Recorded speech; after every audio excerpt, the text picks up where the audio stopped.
Chapter 16. It's a lie. Lydia stared up at Daniel. Even her arms wrapped tightly around her couldn't keep out the winter iciness that crept slowly down her entire body. Every part of her went numb. She was dead.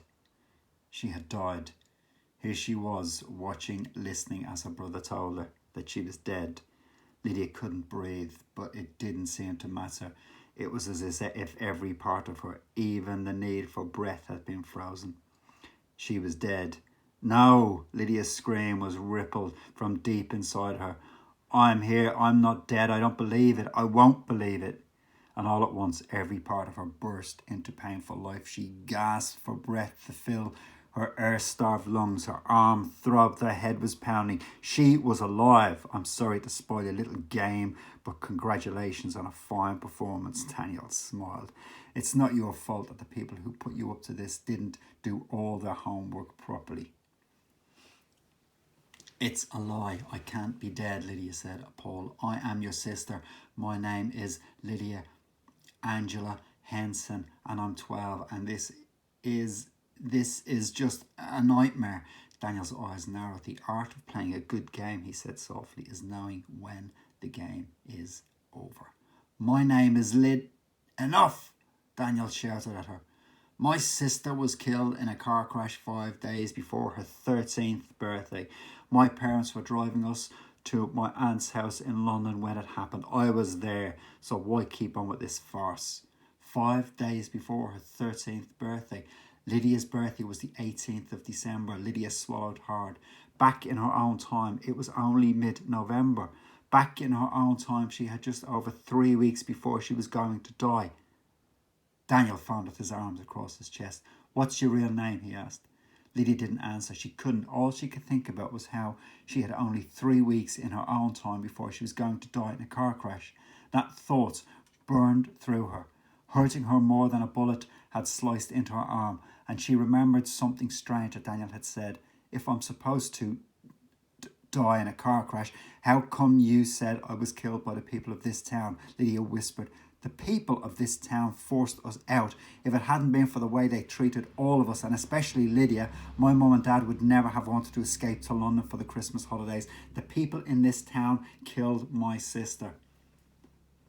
Just as surely as the lorry that ploughed into us on the motorway did, Daniel said stonily. Lydia shook her head. But that's not fair. Fair? Don't talk to me about fair. I swore after my sister died that I'd make them all pay, and I'm keeping my promise. What happened in the past is nothing compared to what I intend to do to all the people in this town in the future, Daniel said bitterly. All I need to know is who the leaders of the resistance are, and I'll get that information from you and your friend, Mike, and then I'll crush them and their rebellion. And I'll enjoy doing it. Lydia stared at him, stricken. All this hatred, all this chaos was because of her. The people in Torridge had made her so miserable, and she thought she hated them so much. But looking at Daniel made all of Lydia's remaining hatred flicker and die forever. If that's what hatred did for you, then she wanted no part of it.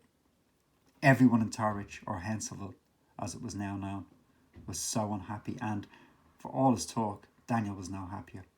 He was a bully and a tyrant, and worse still, he was doing it for her.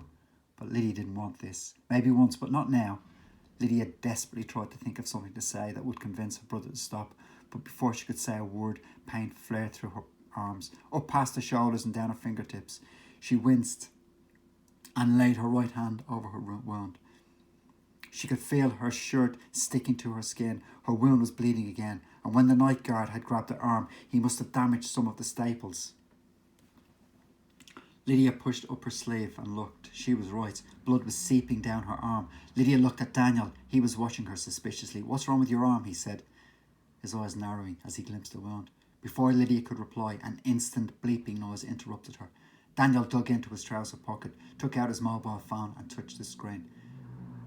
Bring her to me, a woman's voice ordered. Why? Daniel asked. Lydia took a step closer and craned her neck to see who Daniel was talking to. Although he could see the screen, he couldn't make out who was on it. Daniel frowned at her and turned his back to her to continue his conversation. Lydia took a quick look around. Coming here had been a really bad idea. Now was her chance. She had to get back to the others to warn them that Daniel knew about their tunnel. She had to stop them from using it. Lydia took off towards the woods in the opposite direction to Daniel, her heart racing faster than her legs. "Hold your fore, don't shoot, get her!" Lydia looked around, not slowing her pace for a second. Night guards were racing after her from all sides. Lydia wondered frantically why Daniel had stopped his guards from shooting at her again. Was he beginning to believe that she really was his sister?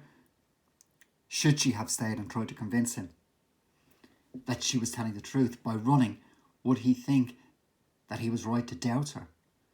Lydia reached the woods and, ducking down low, she darted around tall trees which loomed over her like giants and low bushes which whipped at her legs. She could not stop. She couldn't let the guards catch her. Not until she had warned Fran and Mike's mum and the others in the resistance. Suddenly, Lydia couldn't see a thing. The moon disappeared behind a cloud. The stars were just tiny pinpricks of light above her. Lydia stopped running immediately. She didn't want to run into a trio, worse still, a night guard. But what should she do? Up ahead, the trees, she could see a faint pink shimmering light in the sky towards the horizon. She rubbed the back of her neck where it had begun to prickle. Dawn must be coming up, Lydia thought. She hadn't realised that she'd been unconscious for so long after she'd been shot. "Get those lights on now!" Lydia heard Daniel's angry voice in the distance. Almost instantly, searchlights lit up the night. Lydia didn't hesitate. She raced towards the pale pink shimmering light. It didn't matter that each step towards it prickled her skin more. Somehow she knew she had to get there. "Lydia, quick, down here!" Lydia looked around. She could hear Fran's voice, but she couldn't see her anywhere. "Down here!" The flash of light emerged from the gnarled surface fruits of an old oak tree up ahead. Lydia raced for the tree. She threw herself on the ground and crawled frantically into the small hole beneath the trunk. Even now she could hear the heavy running footsteps of the night guards just behind her. Lydia tumbled past Fran down a couple of dirt steps. The burgeoning light in the tunnel disappeared as Fran immediately blocked the entrance. Shakily, Lydia stood up. "I'm glad to see you," Lydia breathed a sigh of relief. "I thought you'd left. Mike told you to get going." "Just as well I didn't get very far, isn't it?" "Daniel and his guards know about the tunnel." "Yes, I know. I heard them firing at you and Mike," Fran said. "We've got to get out of here.